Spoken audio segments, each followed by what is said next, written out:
Champions, what lies ahead is a sacred space within the Emerald Dream. Any intruder to the dream will be attacked, no matter the purity of their intentions.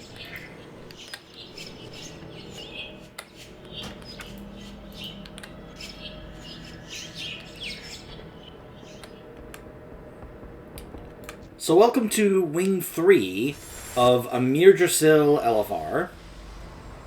It's too far away. I'm out of range.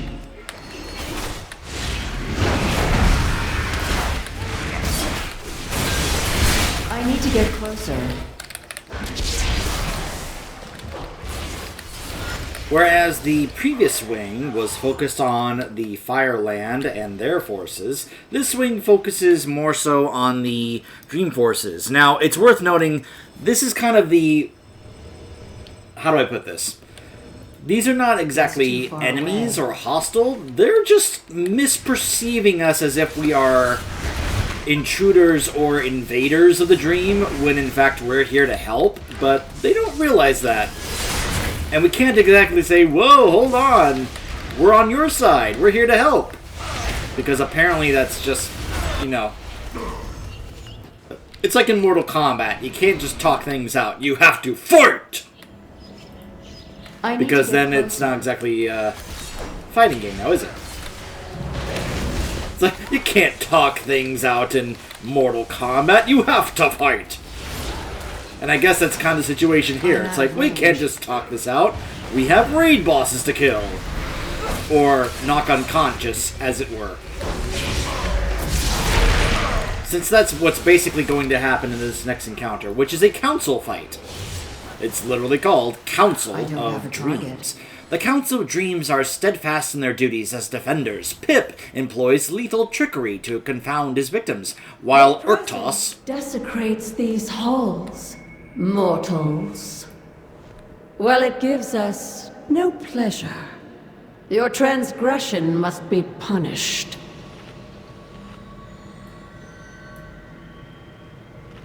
Boring! Let's play! So yeah, Pip is a fairy dragon, Erwin is a dryad, and Urtos is a... I'm going to assume a guardian druid, since he is literally using a werebear form. Urtos relies on brute strength to demolish his enemies. Erwin uses her wisdom and cunning to dominate the field and guide her fellow council members. Dreams make no difference, trickster. My unyielding strength will break him. So he sends out these two Bristle Bruin Bears, which I like that this is showcasing some of the forms that you can actually get as a druid. Except for the one he has. That's one of those old werebear forms from Legion, from the Mage Tower, that you cannot get anymore, and they have said they have no intentions of ever bringing it back, which I'm fine with. I'm okay with that, because now we have different variations of that we can get, like the one from the World Boss. Our combined efforts will expel them from the Dream. And of course, the one you can get that I got from the Mage Tower, the Fell Werebear. So I'm okay with a form like that being gone and only being available to those who got it back then. So Urtos is the only one here. By the way, this works a little differently in LFR, as you can see. So on normal, we've only done this on normal so far. On normal, they each have their own health bars, and they have to be taken down very similarly, because otherwise they have this mechanic called Rebirth. So they don't have that here in LFR. But in normal, they have this mechanic called Rebirth, where once they reach 1 health, they will tap into the Dream and cast Rebirth, restoring 30% health while their allies remain unconscious. So once the cast goes off, they get back to 30% health. Now in LFR, instead, what happens is... Now, I believe I saw that's how this works. Venomous strike.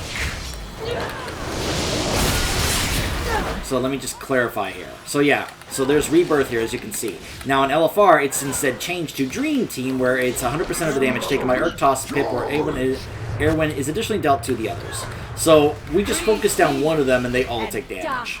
Polymorph. But this is a very complex fight with multiple different mechanics from each of them that we have to deal with, and even use the other members to counter the other. So like Urktos will do that charge you saw a moment ago, and we use that to aim it towards either Erwin or Pip to interrupt their ultimate ability. So like right now, what Pollen. if Pip casts his master full like ult ability, then we have to have Urktos charge in order to disrupt that. Now, I'm about to get polymorphed into a duck. I think. There we go. Polymorph bomb. Corrosive pollen. Blind rage. Now, I will admit, I'm not sure I still understand how exactly that mechanic works. Oh, polymorphed again. I mean, this is nothing surprising or new to me, considering that, you know, for those of you who, of course, played Heroes of the Storm, you're probably very familiar with the fact that Brightwing had polymorph. So yeah, we're about to get turned to a duck, so we get green, which was, we can be able to remove ourselves of the...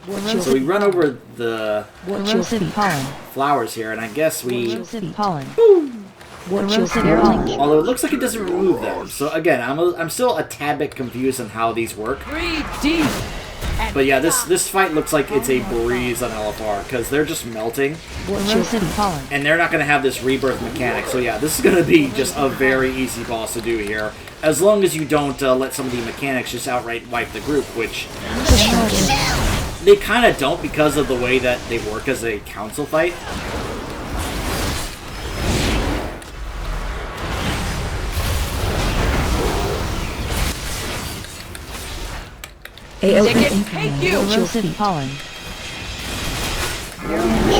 So yeah, there's the... So we use the charge now to have him go right into Erwin to stop her ability there, you see?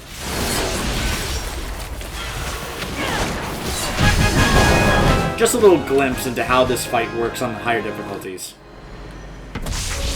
It pains me to see them fall, but we must obtain the Seed of Life if we are to succeed. Shoulders.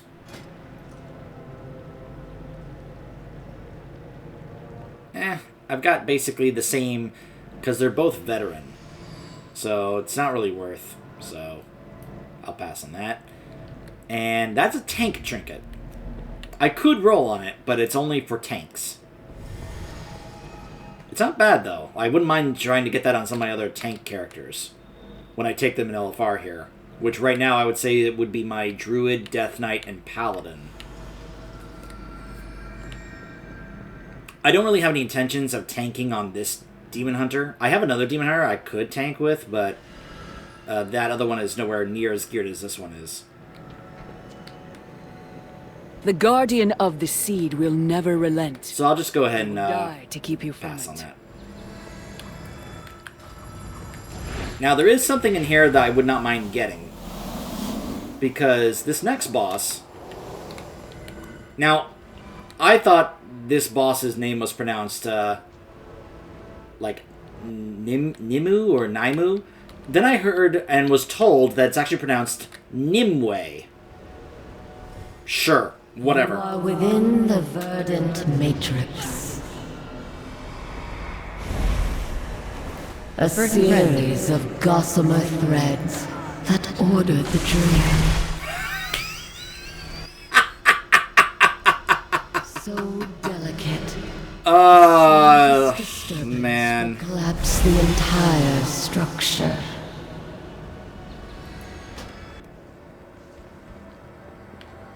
Don't you just love it when LFR raiders just do something that caused the entire raid to wipe? Isn't that fantastic?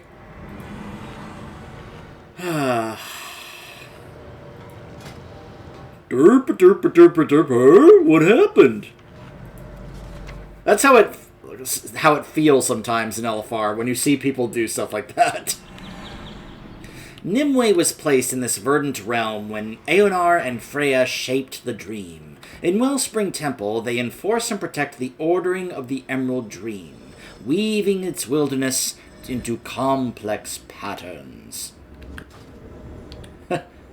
Gotta grab the speed buff, pal.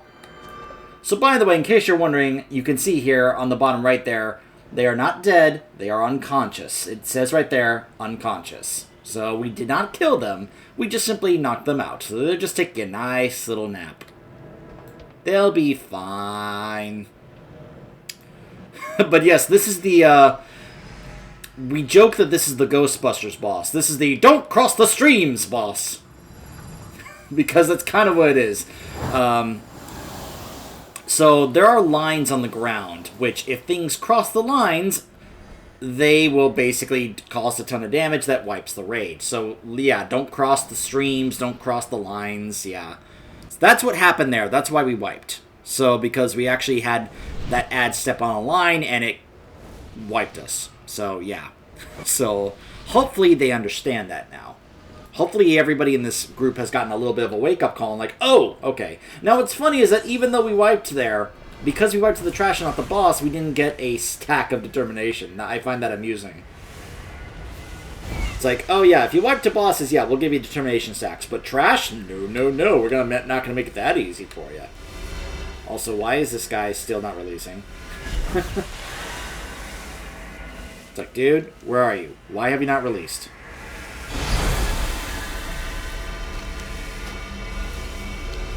Yeah, they're just, yeah. Must be AFK, so sorry. Bye-bye. Ugh, that guy reminds me I have to go... Look at this guy. Look at this guy's mug. This is kind of the mug I was envisioning to create someday for one of my orc warriors here, like my Maghar. Something like this. Although he's going for the dual-wielding Gorehowl Fury Warrior, which is pretty cool, don't get me wrong. But yeah, he's got the Grom look, the hair, and of course, the Tusks of Manaroth, which I am still trying to get my plate users to get. Fortunately, they've made that much easier to try and farm, considering that, by the way, he's also got the Warlord of Draenor title. Perfect! This guy is straight up going for a I am Grom Mog look here. But now they've added that skip for Garrosh in Siege of Orgrimmar. Now it's going to be much less of a hassle to go farm the Tusks of Manaroth, as well as the mount they drop, so I care more about getting those tusks than I do the mount. You know, than it was before, where I had to run through all of Siege of Orgrimmar, which you guys know is a huge raid and covers a ton of real estate. You have to go through so much. And I'm like, I don't want to go through these bosses again. I just want to get to Garrosh and kill him to try and get those tusks to drop. I mean, come on, look at that. I want those. And I have run nothing but plate characters, mainly my Death Knight, on Siege of Orgrimmar. I wanted to run my warriors and paladins, but I had an issue with the boss outside of Orgrimmar. Hold on, where am I myself? Yeah, this one right here, the Galacross boss. So part of the reason I would use my Death Knight and not the others for that fight is because I was putting my ghoul in the way to protect the others like Sylvanas and Lorthamar from the things that were attacking them. Man, I am taking so much damage here.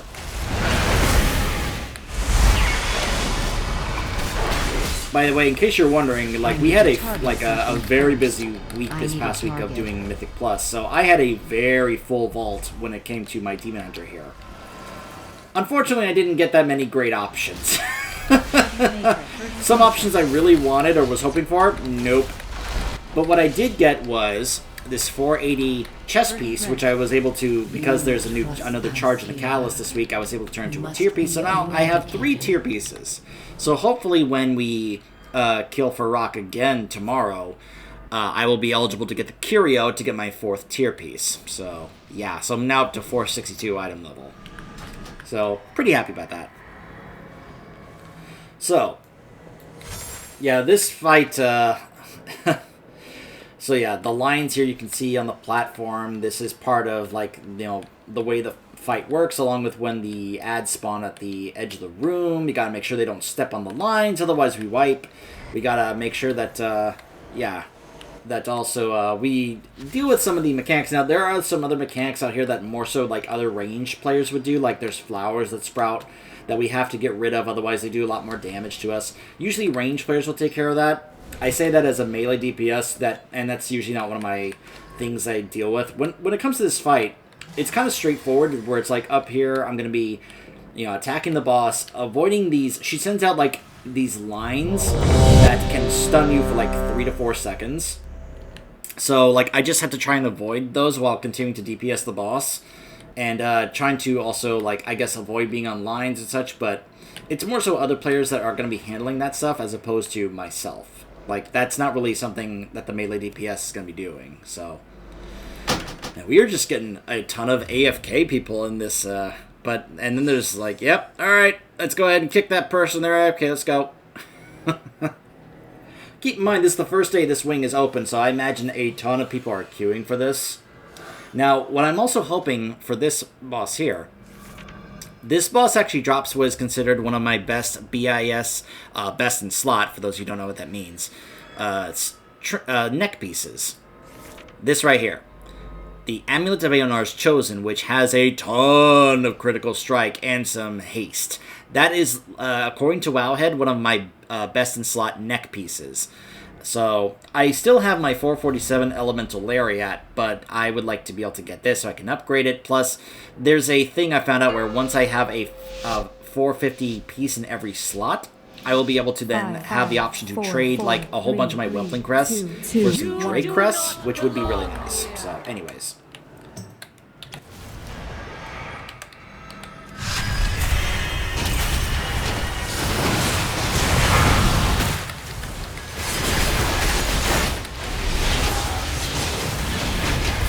The dream binds. Verdant Matrix. Watch your step. Stay away from lines. Bring calamity. So those are the things that drop that stun you. You can see right there. Yeah. The dream binds. Oh, I wasn't paying attention. That got me. Watch your step. But yeah, there's a bunch of flowers, and it looks like no one is getting them. Stay away from lines. Bring calamity. It's like you have to stand them to absorb them. Otherwise, if you let too many of them go, they're going to just keep doing a ton of damage. Verdant Matrix. Oh, man. I'm just waiting for the constant wipes in this fight on LFR for people not knowing about like some of the mechanics, like involving the flowers and such. I mean, you guys can see the amount of damage that she's putting out, right? So now she does this mechanic, or it's called Protect the Dream, with the ads. Radial Flourish. Gotta make sure that these ads that she summons, and she doesn't take any damage, so we have to kill the ads. Radial Flourish. If we let these ads step on lines, we wipe. Now, this isn't an issue really over here, considering the amount of room, but over there, yeah, we actually had a wipe because we accidentally had him kind of put a toe Must be on a line, and well, that was a wipe.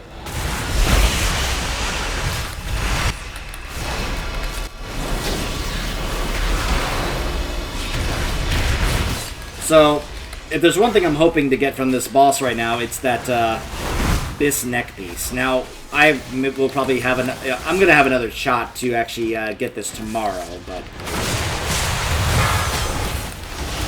it'd be nice if I got it now, just to be able to continue working on what I said about having the option to trade my crest for other ones, you know. Stay away from lines. cannot change. By the way, Blizzard, I hate this season cap. The season maximum cap you have on Crest right now. We are already running into these caps, and it's extremely frustrating for some of us. Stay away from lines. Bring calamity. Like, I have several pieces I could upgrade, and I don't have the crest to upgrade them because I'm not allowed to get any more. I mean, at least that's how it was up until last night. At least now I actually could. A flood. This week, but still, it's annoying.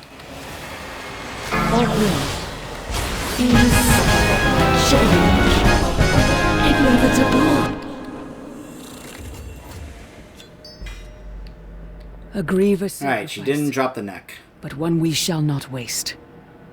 Rest well, dear one. Be wary, heroes. The seed of life is volatile to handle. Nah.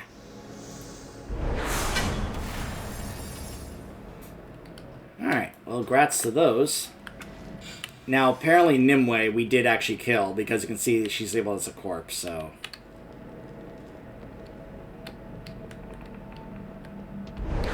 Now, if you're wondering why did we do that, well, just like with Larry, we then go over here to the Seed of Life that she was guarding.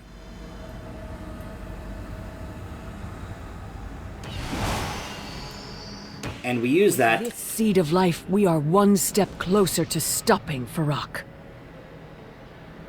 So yeah, then the way this would actually work is after we have taken them both down, we take that portal back to the wellspring here in the middle, and now with the 2 seeds that we got from Nimue and Larodar, we use both of them to open up the bridge towards Smolderon, to reach Smolderon as well as where Farak is. And then after that, and this is what I will show you guys next week when they release the final wing of LFR, Amirdrassil, is then we head up to the Blessed Boughs, where we will take on Tendril Sage Swift on our way to go face Farak. So, next time in LFR Amirdrassil, we will be taking on T-Swift and Farak. However, it turns out something may be going on with Tyr, because I got this message from Valone. Dreadnix, it seems that almost wrong to say, but I am worried about Tyr. When he arrived at Tyr's Rest, he spent many days talking with us. We all asked him many questions, learning about the Titans, ancient history, and what it means to be good.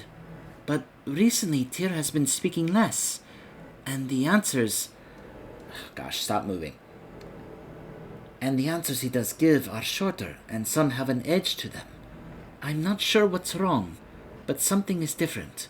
Will you come speak with him? For Tyr, Valone. So, we will be going to see if everything's okay with Tyr when we come back. Stay tuned.